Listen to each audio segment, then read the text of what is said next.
மனிதனான நாம் நுகர்ந்த உணர்வுக்கொப்ப வெறுப்போ வேதனையோ சலிப்போ கோபமோ குரோதமோ நமக்குள் விளைந்தால் இதிலிருந்து வெளிப்படும் உணர்வின் தன்மையை சூரியன் கவர்ந்தால் அதன் அலைகள் பரவுகின்றது. ஆனால் கோபத்துடன் ஒருவரை பார்த்து நாம் பேசும்போது உற்று பார்த்து அவனுக்குள் பதிவாக்கிவிட்டால் இங்கே பரவும் நிலைகள் அவனுக்குள் அந்த உயிர் நுகர்ந்த அணுவாக மாற்றுகின்றது. அங்கு உயிர் அதன் கருவாக உருவாக்கிய பின் அது உருவாக்கிவிட்டால் இந்த உணர்வைத்தான் உணவாக எடுத்து வளரும் தன்மைகள். எனக்குள் கோபத்தின் உணர்ச்சியில் பொறிய ஆனது உருவானது. ஆனால் கேட்டோர் உணர்வு கோபத்துடன் சொல்லும் போது பதிவாகின்றது. நாம் வேதனை என்ற உணர்வை நுகர்ந்தால் வேதனை உணர்வு வருகின்றது. நாம் வேதனையாக சொல்லும் போது வேதனை உணர்ச்சி சூரியன் காந்த பலன் கவர்ந்த அலைகளாக மாற்றுகின்றது. கேட்போர் உணர்வுகள் அந்த வேதனை உருவாக்கும் அந்த கருவாக உருவாகின்றது. அது வேதனை என்ற விஷத்தின் தன்மை கொண்ட அணுவாக உருவாகின்றது. இதை போல நமது மனிதன் வாழ்க்கையில் பல கோடி தீமைகளை வென்று இன்று மனிதனாக வந்த பின் நாம் உணவாக உட்கொள்ளும் உணவுக்குள் மறைந்து வரும் நஞ்சினை மலமாக மாற்றிவிட்டு நமக்குள் தெளிந்த அறிவின் தன்மை கொண்டு தீமையை நீக்கிடும் உணர்ச்சியை ஊட்டும் நம் உடலின் மனம் தீமைகளை நீக்கிடும் உணர்வாக நமது ஆன்மாவாக மாறுகின்றது. அதனால் நுகர்ந்து நாம் கண்ட உணர்வின் தன்மையை நீக்கி தீமைகளை நீக்கி அந்த உணர்வுகளை ஊற்றி இதனிருந்து தன்னை தெளிவாகும் நிலையை உருவாக்கும் மனம் பெற்றதுதான் கார்த்திகேயா. மனித உடல் வந்து எதனை மறிந்தும் தன்மை கொண்டும் ஒரு வெளிச்சத்தை காட்டினால் அங்கே இருக்கும் பொருளை தெரிகின்றது. ஆக மனிதனின் அறிவு பல கோடி சரீரங்களை தீமைகளை நீக்கி நீக்கி அறிந்ததனால் ஒரு உணர்வின் உணர்ச்சியின் தன்னை அறியும் பருவம் பெற்றவன் மனிதன். இன்று கிராமப்புறங்கள் படிக்காத நிலைகள் இருந்தாலும் கவனத்து ஒரு நிலைகள் தெரிப்பிருந்தான் சிலருடைய உண்மைகள் பேச்சிலிருந்து அறிந்து கொள்ளும் தன்மைகள் வரும். அவன் உடன் கல்வி கற்றோரை காட்டிலும் கிராமங்களில் இருப்போர் ஒருவர் சொல்லை தன்மை தனக்குள் தெரிந்த பின் இவன் திருடன் அல்லாதவன் என்ற நிலைகள் காட்டும். ஏனால் திருடன் என்ற நிலைகள் வரப்படும் இவனுடைய எண்ணம் இவனை ஒழித்து கட்ட வேண்டும் என்ற உணர்வு வந்து விழுகும். அவன் அறிவை நீக்க வேண்டும் அவன் நல்லவன் ஆக்க வேண்டும் என்று வந்தான். இவன் ஒழித்து கட்டும் உணர்வு இங்கே வராது. ஆக ஒழித்து கட்டும் அவன் அழிகின்றான். அவன் அழிந்த பின் அவன் வேகத்தில் உணர்கொண்டு பரவுகின்றது. இதான் அசுரன் இறந்தால் அதிலிருந்து பல நிலைகள் பல அசுரர்கள் விளைகிறார் என்று ஒரு அசுர செயல் விளைந்து அந்த உணர்வின் தன்னை விளைவித்தால் அந்த அசுர உணர்வின் அணுக்கள் ஆகும்போது அது நுகர்ந்தோர் உடல் எல்லாம் அந்த செயல்களை செய்ய ஆரம்பித்து விடுகின்றது. இதெல்லாம் மகாபாரதத்தில் ஒருத்தனை கொன்ற பின் அந்த உணர்வின் அலைகள் எப்படி பரவுகின்றது, கேட்டிருந்தோர் உணர்வுகள் இதே செயல்கள் எப்படி செயல்படுகின்றது, இதை போன்ற நிலைகளிலிருந்து நாம் எப்படி மீள வேண்டும் என்றதை காவிய படைப்பாக படைத்து கொடுத்தாலும் அதனை நாம் சற்றும் சிந்திக்கவில்லை. இந்த உடல் வாழ்க்கை இன்று நான் என்ன செய்தாலும் நாளை என்னவோ என்ற நிலையும் நாளைக்கு சேமிக்க வேண்டும் என்றால் பிறருடைய தீமை அவங்க இம்சித்து இந்த உணர்வின் தன்மை பாதுகாக்கும் நிலை வருகின்றது. சிலர் நாளைக்கு என்னவோ நடக்கட்டும் என்ற நிலைகள் இருப்பவரும் ஒன்று. நாளை சேமிக்க வேண்டியவர் என்பவர்கள் நாளைக்கு இது பறித்து சென்றார்கள் துன்பத்தை கொண்டு இந்த பணத்தை தனக்குள் சேமிக்கும் நிலை வருகின்றது. அதை சேமிக்கும் தன்மை வரும்போது மற்றவன் பறிக்கும் தன்மை வருகின்றது. இதை போன்ற உணர்வுகள் இங்கே மனிதனுக்குள் இத்தகைய நிலைகள் மாறி மாறி மனிதனுடைய சிந்தனையை அழித்திடும் நிலைகள் பரவி வரும் இந்த நேரத்தில் நாம் உங்களுக்கு எமது குருநாதர் நாம் பேசவில்லை, எமது குருவார்களைத்தான் உங்களுக்குள் பதிவு செய்கின்றேன். அவன் எனக்கு உணர்த்தினான். இன்று நல்லவை எண்ணி இயங்கும் அனைவருடைய நிலைகளும் உள்ளங்களில் தீமை என்ற உணர்வு பகிர்ந்து நல்லவைகளை செயலற்ற நிலைகளாக்கி கொண்டுள்ளது. ஆக வேதனையை துடிக்கின்றனர் பலரும். ஏங்கி தவிக்கும் நல்லவைகள் இயங்குவோர் அனைவரும் பிறர் செய்யும் தீமைகளை நுகர்ந்து நல்லவை வளராது தடுத்து அதனால் கடும் நோயும் வேதனையும் வெறுப்பும் கொண்டு என்ன வாழ்க்கை என்று கடைசி நிமிஷத்தில் ஒதுக்கும் நிலை வருகின்றது. அசுர உணர்வு கொண்டவரோ தாக்கி தான் வாழ வேண்டும் என்று பிறரை தாக்கும் உணர்ச்சிகளை ஊடுகின்றது. இன்று செய்தியை செல்வத்தை வீட்டில் அமைத்து வைத்திருந்தாலும் நபதென்று கருதுவதற்கு உரிமை இல்லாது போகும். ஆக வீட்டை கதவை உடைக்கின்றான், பொருளை எடுக்கின்றான், தட்டி எறிகின்றான், சம்பாதித்தான். அவன் என்ற நிலைகளை இங்கே செல்லுகின்றது. மிருகங்கள் தன் பசிக்கு போக்க மற்றதை இரக்கமற்று கொன்று கொபிப்பது போன்று மனிதன் மிருகமாக மாறி வருகின்றான். பெரும்பகுதி நிலைகளில் இன்று வீடுகளில் தேடிய செல்வம் இருப்பினும் தாக்கி அவனை கொண்டு வைத்து அவன் தேடியை படைத்து விட்டு இவன் ரசித்து வாழும் நிலையில் பெறுகிறான். மகிழ்ந்தே வாழுகின்றான். மகிழ முடியும் என்ற நிலைகள் தான் இன்று உருவாகின்றன. இதை போன்ற கொடிய உணர்வுகள் மனிதனுக்குள் விளைந்த உணர்வுகள் அனைத்தும் இங்கே பரவி உள்ளது. இதுதான் இன்று கடவுளின் அவதாரத்தில் வராகன் என்று பல கோடி உடல்களை பெற்று தீமைகளிலிருந்து விடுபட வேண்டும் என்று உணர்வினை எடுத்த அது உணர்வு பந்தியாக ரூபம் பெறுகின்றது. ஆக ஒரு சாக்கடைக்குள் பல கழிவுகள் வருகின்றது. இதை போலதான் மனிதனுக்குள் விளைந்த உணர்வுகள் இந்த காற்று மண்டலமே நச்சுத்தன்மையாக மாறுகின்றது. இதற்குள் நல்ல நச்சு மாற்றிடும் அவன் உணர்வுகளும் இங்கே மிதங்கிக் கொண்டுதான் உள்ளது. ஆகவே அந்த வராகன் என்ற பன்றி சாக்கடைக்குள் இருக்கும் நாத்தத்தை பழந்து விடுகின்றது. அதற்குள் நல்ல மனத்தை நுகர்ந்து தன் உடலாக உருவாக்குகின்றது. அதன் நல்ல மனத்தை தன் உடலில் உருவாக்க அந்த தொக்கியுள்ள தீமையின் தன்மையை பழந்துவிட்டு அதன் உணர்வின் தன்மை தான் வளர்ச்சி பெறும் தன்மை வருகின்றது. இப்போதான் மனிதனாக நமக்குள் வருகின்றது.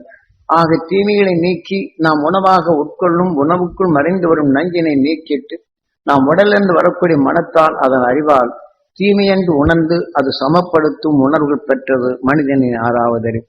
ஆனால் அப்படி சமப்படுத்தும் நிலை பெற்றாலும் பிறருடைய தீமைகளை நாம் அடுக்கு ஒருவன் தீமை செய்கிறான் என்று பதிவாக்கிவிட்டால் அவன் தீமை செய்வன் என்று எண்ணும் போது அந்த தீமையின் அணுக்கள் உளவாக உட்கொண்டு இவன் தீமையின் நிலைக்கே மாறிவிடுகின்றான்.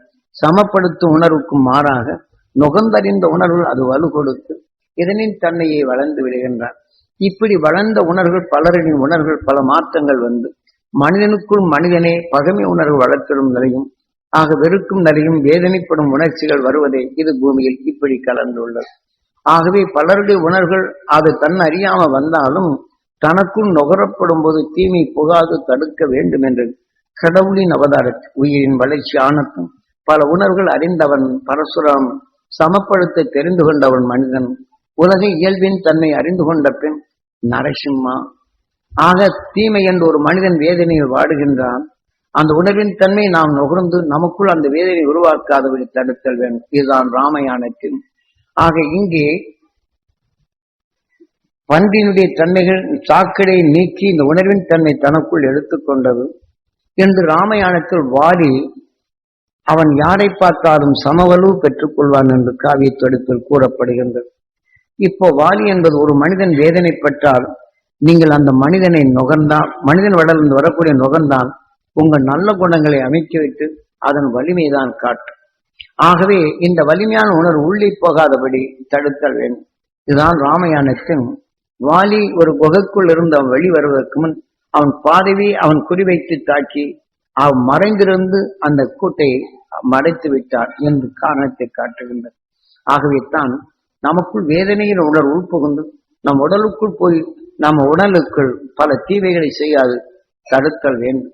ஆக அவ்வாறு தடுத்தல் வேண்டும் என்றால் இங்கு துருவ நட்சத்திரமாக ஒளியின் கட்டையாக இருக்கும் அவனின் தன்மையை இப்போது உங்களுக்குள் பதிவாக்கி உள்ளேன். அது எடுக்கும் திறனும் உங்களுக்குள் வர வேண்டும் என்றுதான் மணிக்கணக்கில் ஒவ்வொரு உணர்வுகள் மாற்றங்களும் அந்த உணர்வின் நிலையை நீங்க அறிந்திடவும் அறிந்த உணர்வு உங்களுக்குள் பதிவாகும் நினைகொண்டு அந்த தீமைகளை அகற்றும் நீங்க வல்லமை பெற வேண்டும் என்பதற்குத்தான் இதை சொன்னது.